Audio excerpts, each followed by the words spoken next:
नमस्कार, मैं Ganesh Kumar Choudhary, assistant professor chemistry, government college Barmer.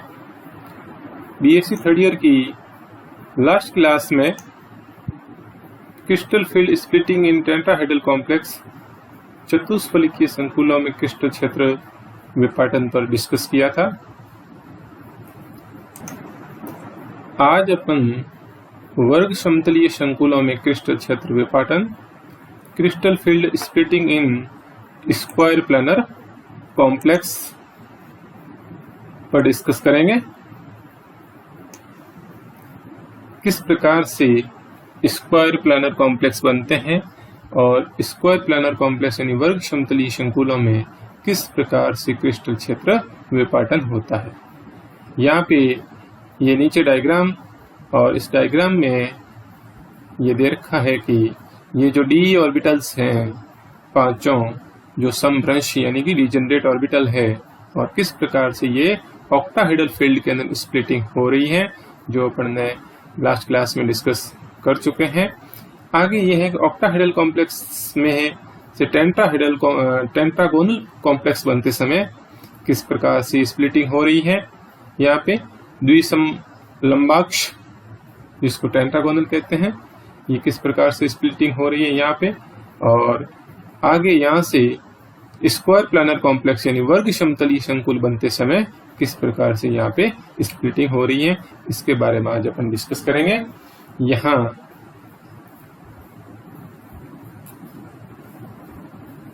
अष्टफलकीय संकुल में 6 लिगेंडों में से कोई भी 2 विपक्ष यानी ट्रांस लिगेंड थोड़ा दूर हटा लिया जाए,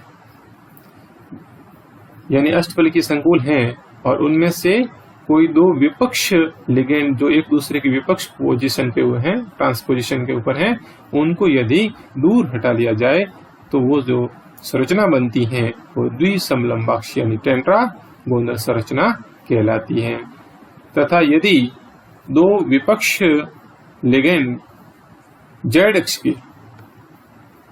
एक्स वाले 2 विपक्ष वही ट्रांस लिगेंड को पूरी तरह से हटा लिया जाए तो वर्ग समतलीय संरचना प्राप्त होती है। यदि जेड एक्सिस के दोनों लिगेंडों को पूरी तरह से हटा दिया जाए तो जो संरचना प्राप्त होती है वो स्ट्रक्चर वर्ग समतलीय संरचना कहलाती है। वर्ग समतलीय संकुल सामान्यतः D8 विन्यास वाले धातु आयन बनाते हैं।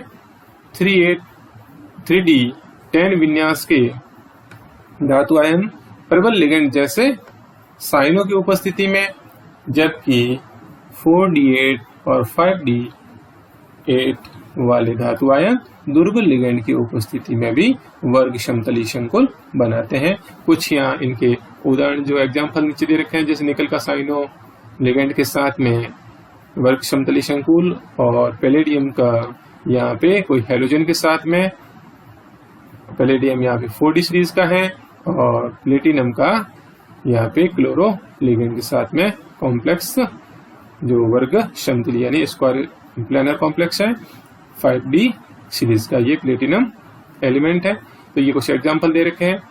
अब यहाँ पे वापस यहाँ पे इस डायग्राम को अपन देखें तो यहाँ आपको ये स्प्लिटिंग जो दे रखी है वो किस प्रकार से पहले हो रही है, इसके बारे में डिस्कस करके इस डायग्राम को मैं आपको समझाऊंगा, ठीक है ना। तो यहाँ नेक्स्ट इसको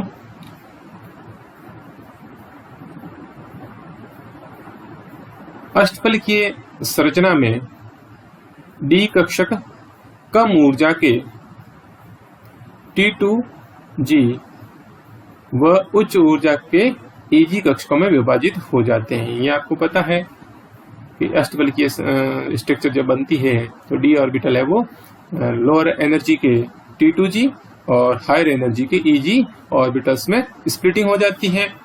अब इस अष्टफलकीय संरचना के जेड अक्ष पर स्थित 2 विपक्ष ट्रांस लिगेंडों को धातु आयन से थोड़ा दूर हटा लिया जाए तो जेड अक्ष पर स्थित डी कक्षक अर्थात dz² कक्षक व लिगेंड के मध्य प्रतिकर्षण कम होगा।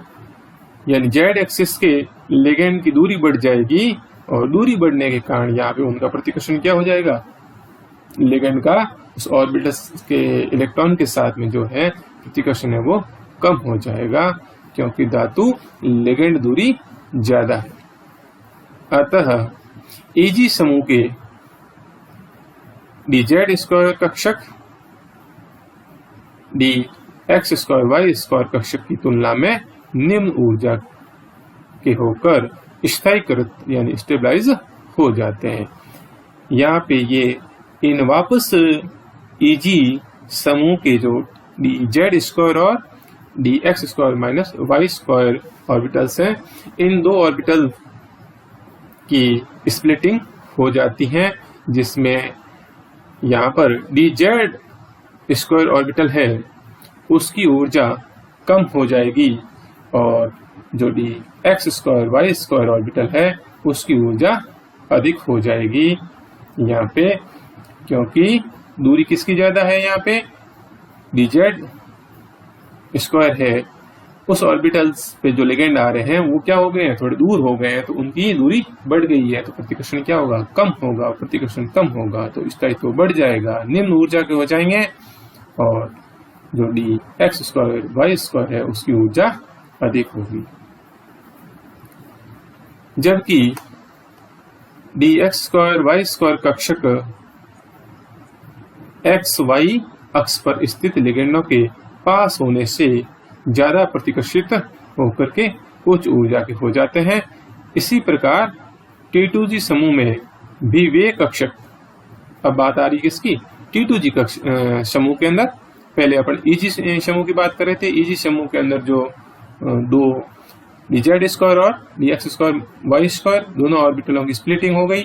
अब वापस है T2G समूह के अंदर भी वे कक्षक जिसमें z कंपोनेंट है, z घटक है, अर्थात dxz और dyz, ये वाले जिसमें z घटक है कक्षक निम्न ऊर्जा के, तथा वे कक्षक जिनमें z घटक नहीं है अर्थात dxy कक्षक उच्च ऊर्जा के हो जाते हैं।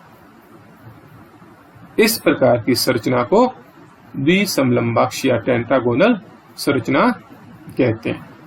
इस संरचना का क्या नाम है, द्विसमलंबाक्ष या टेंटागोनल। अब यहाँ तक मैं आगे डायग्राम के अंदर एक्सप्लेन कर रहा हूँ कि जैसे देखो कैसे हो रहा है कि ये तो आपके ऑक्टाहेड्रल के अंदर स्प्लिटिंग आप पहले देख चुके हो।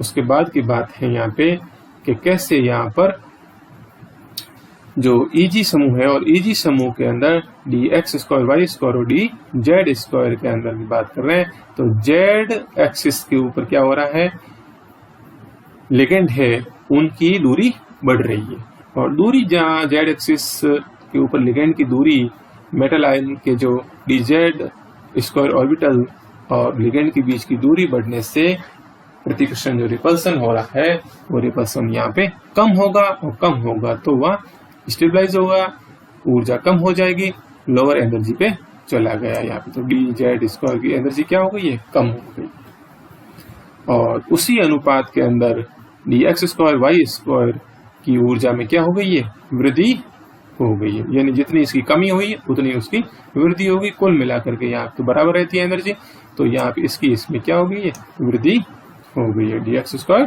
y²। स्प्लिटिंग हो गई Eg समूह की। और इसी प्रकार यहाँ जो T2G समूह है उसमें भी जिसमें z कंपोनेंट है, z घटक वाले ऑर्बिटल है, वही कारण है उसमें कि z एक्सिस के ऊपर लिगेंड क्या हो गया है, दूर हो गया है। तो इस वजह से यहाँ पे कौन से वाले dyz और dxz ये दोनों ऑर्बिटल है वो क्या हो जाएंगे, स्टेबलाइज हो जाएंगे, एनर्जी कम हो जाएगी। जैसे यहाँ पे dz² की हो रही थी, ये प्योर z कंपोनेंट था, और यहाँ पे तो यहाँ इसमें z घटक है, और इस वजह से ये दोनों ही ऑर्बिटल dyz और dxz है जिनकी ऊर्जा कम हो गई है।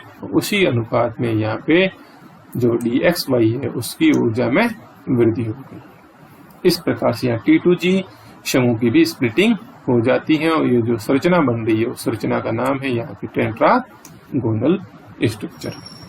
यहाँ तक बात थी ये विषम द्विसमलंबाक्ष यानी टेट्रागोनल की।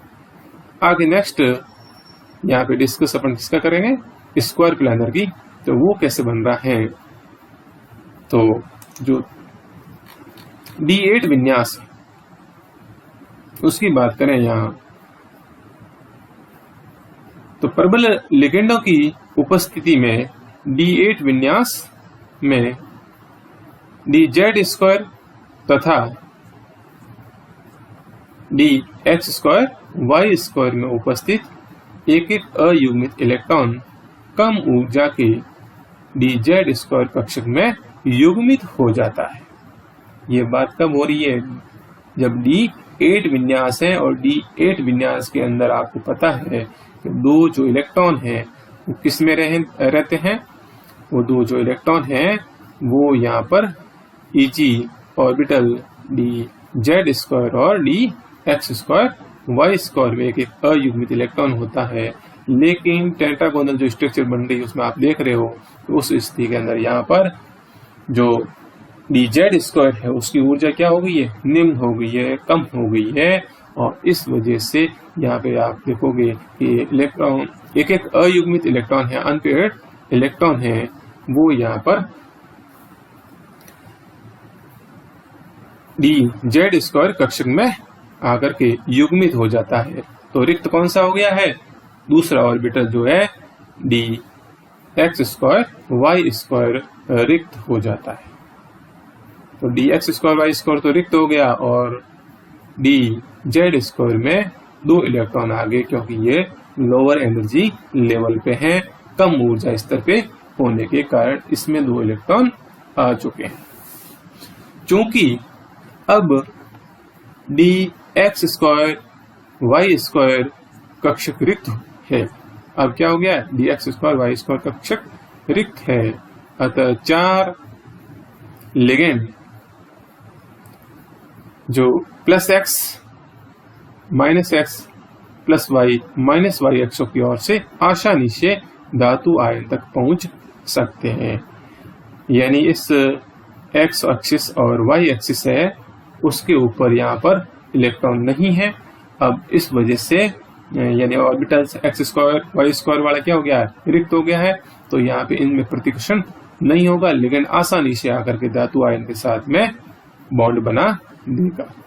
यही बात आ गई कि लेकिन जो लिगेंड प्लस z और माइनस z यानी कि z एक्सिस पर आ रहे हैं, अक्षों की ओर से आते हैं, dz स्क्वायर से अधिक प्रतिकर्षित होंगे।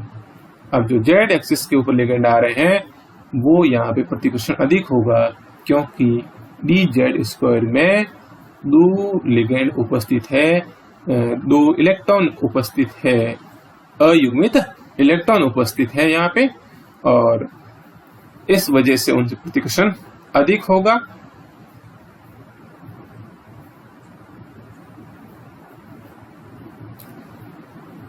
क्योंकि इस कक्षक में इलेक्ट्रॉन युग्म है, अतः चार लिगेंड वर्ग समतलीय आकार में धातु आयन के साथ बंध बनाने में सफल हो जाते हैं।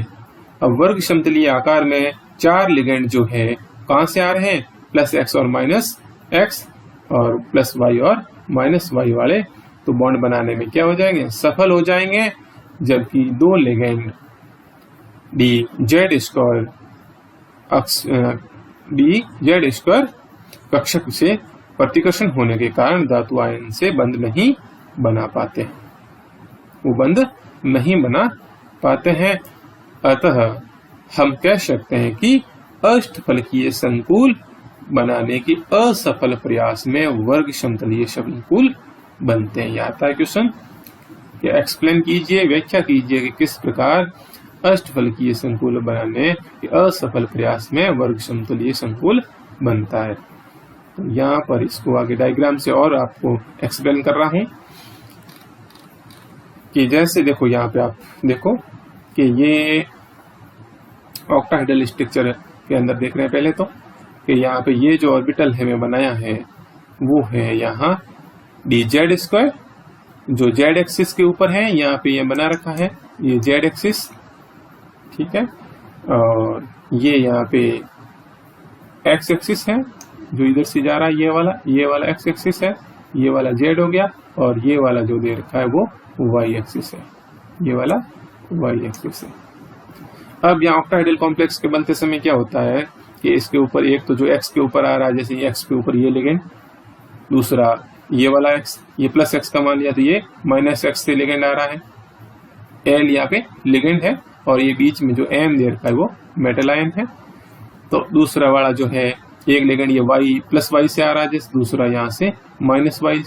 इसी प्रकार यहाँ पे ये एक z एक्सिस से ये दूसरा ये लिगेंड आ रहा है, और दूसरा यहाँ से ये z एक्सिस से आ रहा है। ऑक्टाहेड्रल कॉम्प्लेक्स बनते समय की बात है। लेकिन यहाँ क्या बात हो रही है कि जैसे ही अपन ने अभी डिस्कस किया था कि जो अयुग्मित इलेक्ट्रॉन है D8 विन्यास के अंदर दो अयुग्मित इलेक्ट्रॉन कहाँ रहेंगे, एक तो रहता है dz² में और एक रहता है dx²y² में।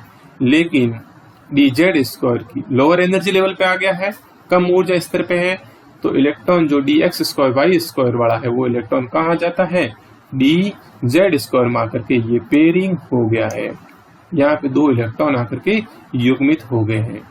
तो यहाँ पर ये दो इलेक्ट्रॉन उपस्थित किसमें है, dz² के अंदर।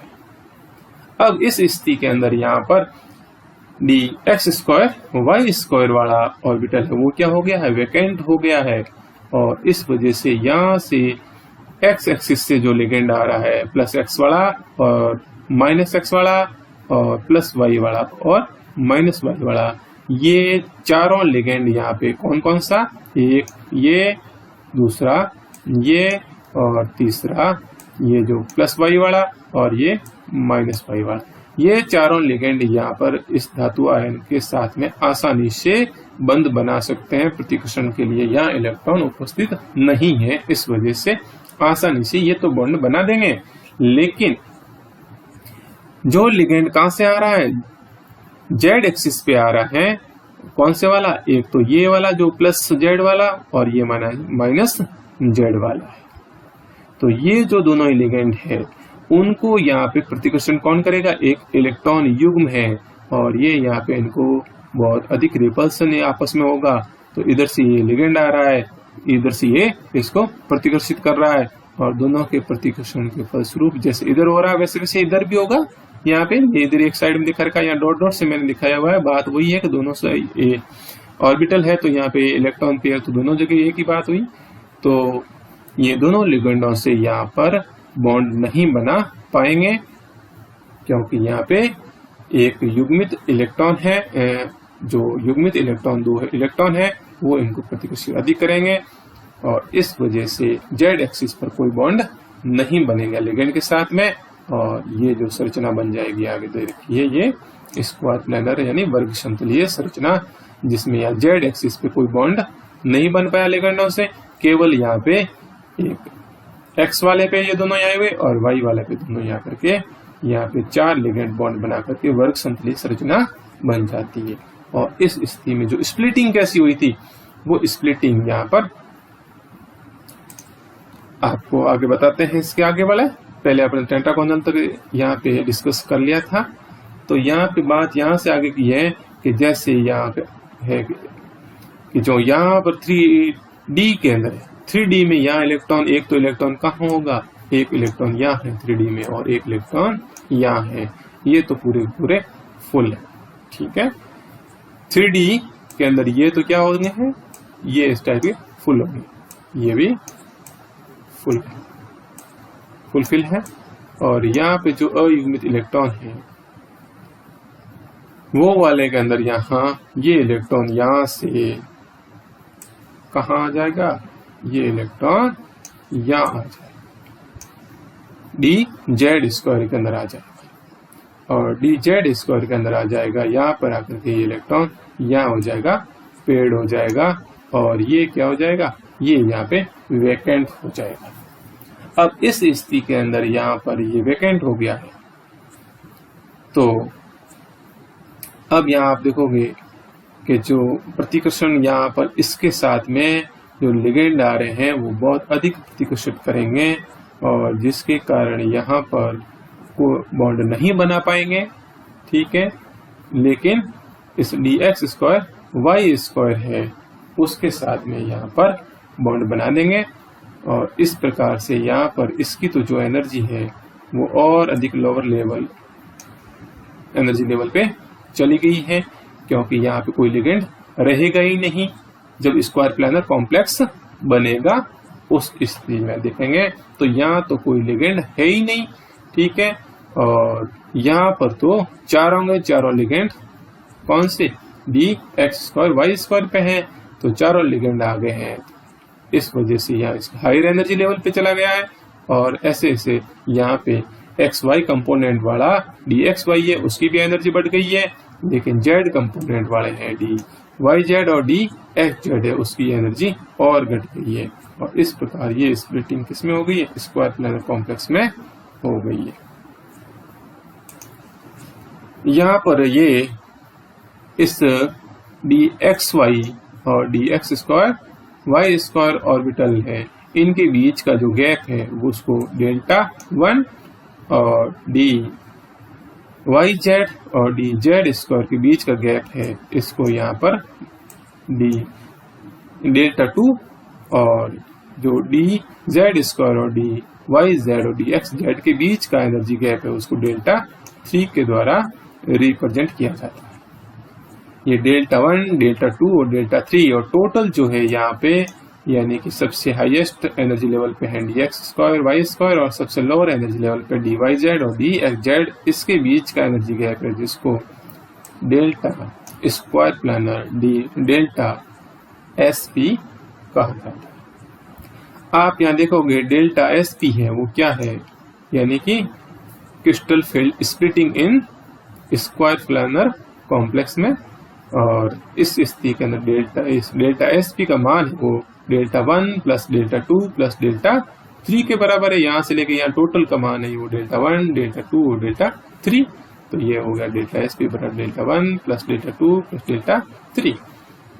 और इस डेल्टा SP का जो मान है वो यहाँ पे 1.3 डेल्टा ऑक्टाहेड्रल होता है।